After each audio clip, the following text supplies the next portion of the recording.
नमस्कार, मैं विजय आप सभी साथियों का एनएस शिक्षा परिवार में स्वागत करता हूँ। कैसे हो साथियों? उम्मीद करता हूँ बहुत ही शानदार होंगे और अपनी पढ़ाई बहुत अच्छे तरीके से करते होंगे। पहला क्वेश्चन आपकी स्क्रीन पे बताएंगे क्या होगा इसका आंसर। और इससे पहले हम आपको ये बता देना चाहते हैं कि अगर आप हमारे चैनल पे नए हैं तो चैनल को सब्सक्राइब करें, वीडियो को लाइक और शेयर करें। पहला क्वेश्चन है, निम्न में से कौन सा वर्ण अघोष है? ऑप्शन है च, ज, झ और ड। बताएंगे साथी। स्वर तंत्रियों के आधार पर स्वर तंत्रियों की कंपन के आधार पर वर्णों को दो भागों में बांटा गया है, जिसमें सबसे पहला आता है क्या साथी मेरे? घोष वर्ण। घोष वर्ण जिसे क्या सघोष भी कहते हैं।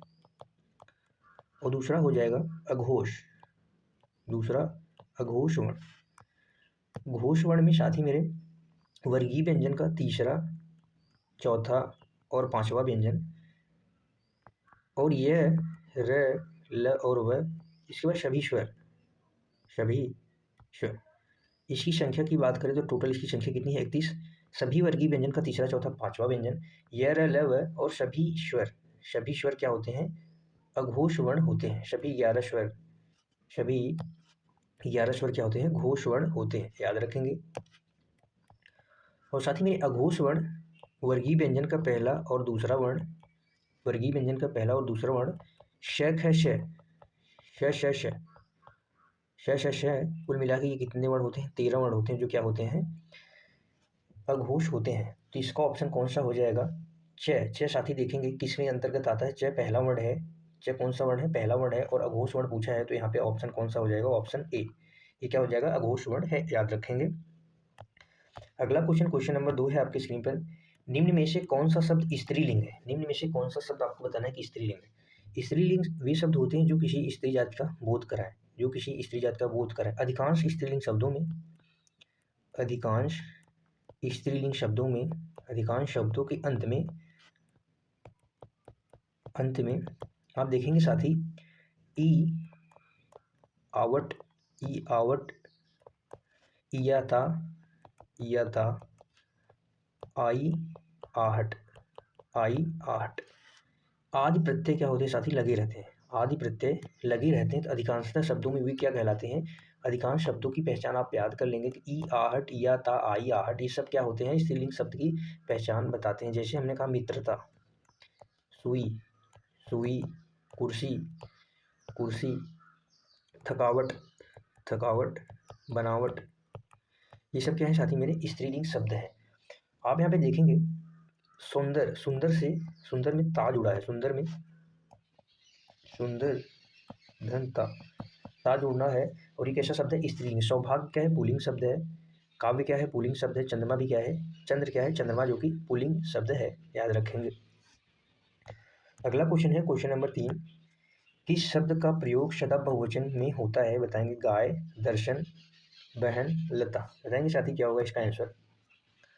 हम अगर बात करें कुछ ऐसे शब्द जो सदैव बहुवचन होते हैं, जो क्या होते हैं? सदैव, सदैव बहुवचन, सदैव बहुवचन। कुछ शब्द जो सदैव बहुवचन होते हैं जिसमें आते हैं आशु, आशु, दर्शन, प्राण, अक्षत, प्राण, अक्षत, बाल, अक्षत, बाल, लोग, हस्ताक्षर, ये हमेशा साथी क्या होते हैं? हमेशा बहुवचन होते हैं, इनका एक वचन नहीं होता है। होश, नेत्र, दाम, समाचार आदि शब्द क्या है? सदैव बहुवचन है। वहीं पे अगर एक वचन की बात करें साथी, जो सदैव एक वचन होते हैं जिसमें हमें शब्द देखने को मिलते हैं। बारिश, बारिश सदैव एक वचन होता है। पानी सदैव एक वचन होता है। दूध, दही, घी, ये सब क्या होते हैं? सदैव एक वचन होते हैं। आकाश सदैव एक वचन होता है। जनता सदैव एक वचन। सत्य सदैव एक वचन। प्रेम सदैव एक वचन। आदि शब्द, आदि शब्द क्या होते हैं? केवल एक वचन होते हैं। तो इसका आंसर हो जाएगा ऑप्शन बी, जो है दर्शन, सदैव बहुवचन होता है, सदैव बहुवचन होता है। अगला क्वेश्चन है क्वेश्चन नंबर 4। निम्न में से आपको सर्वनाम बताना है। यह है सभा, मनुष्य, हिमालय। साथी अगर सर्वनाम से भेद पूछे आपसे, सर्वनाम के टोटल भेद कितने होते हैं? जो 6। अगर आपसे शब्दों की संख्या पूछ दे, शब्दों की संख्या कितनी होती है? तो 11। सर्वनाम कौन कौन से होते हैं? जैसे यह है, वह है, ये सब शब्द हैं। कोई, कुछ, कोई, कुछ, कौन, क्या, कौन, क्या, जो, सो, जो, शो, आप स्वयं खुद, आप स्वयं खुद, मैं और हम, तू, वे, ये सब क्या है, ये सब क्या होते हैं, सर्वनाम होते हैं। प्लस इसमें कारक विभक्ति जब प्रयोग हो जाती है तो उसका, उसकी, उसके, हमारा, हमारी, ये सब क्या है साथी, सर्वनाम शब्द हो जाते हैं। और इसका आंसर हो जाएगा यह, जो कि क्या है, सर्वनाम शब्द है, याद रखेंगे। अगला क्वेश्चन, क्वेश्चन नंबर 5 है, निम्न में से आपको विशेषण बताना है। शीतलता, बल, नया, वृद्धि, बताएंगे साथी। वृद्धि होता है बढ़ने की क्रिया, बढ़ने की क्रिया ही क्या है, संज्ञा शब्द है, बढ़ने की क्रिया संज्ञा शब्द है। शीतलता क्या है, ठंडा होने का कार्य है, ठंडा होने का भाव है, जो क्या है, भाववाचक संज्ञा है। कैसी संज्ञा है, भाववाचक संज्ञा है। विशेषण की बात करें तो विशेषण के कुल कितने भेद होते हैं, 4 भेद, विशेषण के कुल 4 भेद होते हैं। और बल साथी क्या है, बल जो शक्ति का प्रतीक है, बल जो से शक्ति कहते हैं, ये क्या है, ये भी संज्ञा शब्द है। और इसका आंसर हो जाएगा नया, नया व्यक्ति, नया आदमी, ये सब क्या है, विशेषण है। क्या है साथी, ये सब विशेषण है। अगला क्वेश्चन है क्वेश्चन नंबर 5 आपकी स्क्रीन पे। सीता सो रही थी, वाक्य में काल आपको बताना है। सामान्य भूतकाल, पूर्ण भूतकाल, अपूर्ण भूतकाल, संदिग्ध भूतकाल। संदिग्ध भूतकाल, कार्य के भूत में होने का संदेह, कार्य के भूत में होने का संदेह, भूतकाल में होने का संदेह, होने का संदेह या होने का संदेह, होने का संदेह या न होने का, होने या न होने का, होने या न होने का संदेह। जैसे मोहन, मोहन खाता होगा, मोहन खाता होगा, मोहन खाता होगा। आप शायद से कह रहे हैं, अंदाजा लगा रहे हैं, मोहन खाता होगा। अपूर्ण भूतकाल साथी, अपूर्ण भूतकाल, क्रिया भूतकाल में शुरू हो, क्रिया भूतकाल में शुरू हो, भूतकाल में शुरू लेकिन समाप्त न हो, क्या हो, लेकिन समाप्त न हो। तो वहाँ पे क्या होता है, अपूर्ण भूतकाल। जैसे सीता सो रही थी, यानी सीता सो रही है, सीता सो रही थी मतलब आपने जब देखा सीता सो रही थी, तो सीता सो रही थी यानी निरंतर कार्य क्या है, चल रहा है, यानी अपूर्ण हुआ है कार्य, सो रही थी। पूर्ण भूतकाल, जब कार्य भूतकाल में पूरी तरह समाप्त हो जाए, जैसे सीता सो चुकी थी, सीता सो चुकी थी, मोहन खा चुका था, ये सब क्या है, पूर्ण भूतकाल। सामान्य भूतकाल, कार्य के सामान्य रूप का पता चले, कार्य के सामान्य रूप का पता चले, जैसे सीता सोई, मोहन खाया, सीता सोई, रीता गाई, ये सब क्या है, सामान्य भूत का बोध कराते हैं। अगला क्वेश्चन बताएंगे, क्वेश्चन नंबर 7 है, अद्भुत रस का स्थायी भाव आपको बताना है, कौन सा है। क्रोध है, उत्साह है, विस्मय है, भय। रस के भेद कितने होते हैं, रस के टोटल भेद होते हैं 9। भरत मुनि के अनुसार, भरत मुनि के अनुसार रस के कितने भेद होते हैं, 8 भेद होते हैं। अगर आपसे रस के अंग पूछ दिया जाए कि रस के कितने अंग होते हैं, तो 4 अंग रस के होते हैं, जिसमें साथी अस्थायी भाव, पहला होता है अस्थायी भाव, विभाव, अनुभाव, संचारी भाव, विभाव, अनुभाव और संचारी भाव। तो यहाँ पे साथ ही अद्भुत रस का अगर अस्थायी भाव की बात करेंगे तो विस्मय, विस्मय या इसे आश्चर्य भी कहते हैं, क्या, आश्चर्य, विस्मय या आश्चर्य हो जाता है।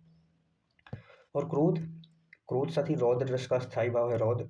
उत्साह वीरस का स्थायी भाव है, भय जो है साथी मेरे भयानक रस का स्थायी भाव है, याद रखेंगे।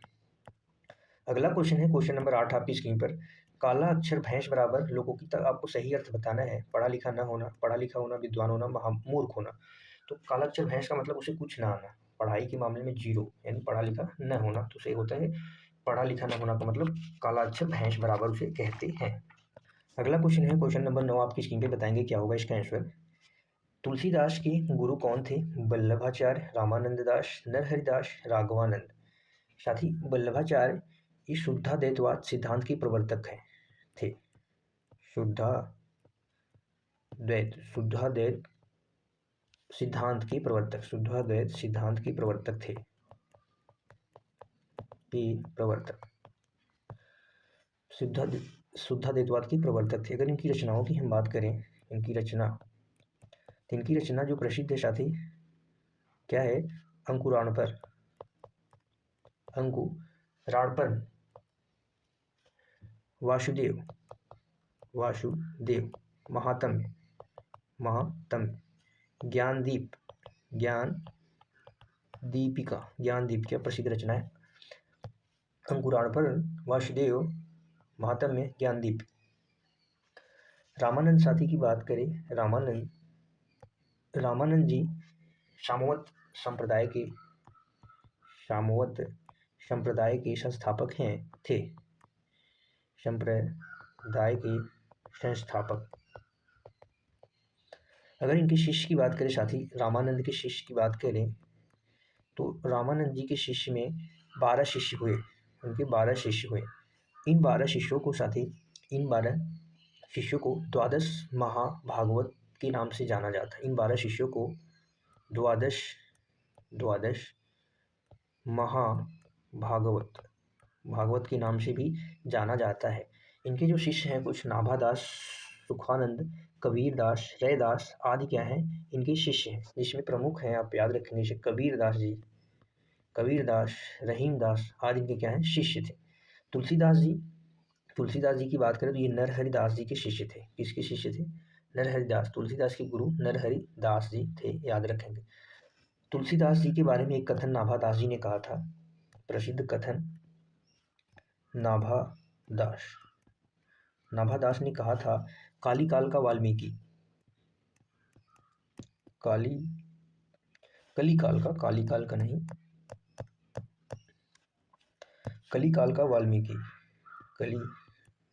का वाल्मीकि किसने कहा था साथी मेरे? तुलसीदास जी ने कहा था। तुलसीदास जी को प्रसिद्ध रचनाओं की अगर हम बात करें तो जिसमें महाकाव्य रामचरितमानस है और रचनाएं पार्वती मंगल, जानकी मंगल, विनय पत्रिका, वैराग्य संदीपनी आदि क्या है, इनकी रचनाएं हैं, याद रखेंगे। अगला क्वेश्चन है क्वेश्चन नंबर 10 आपके स्क्रीन पे।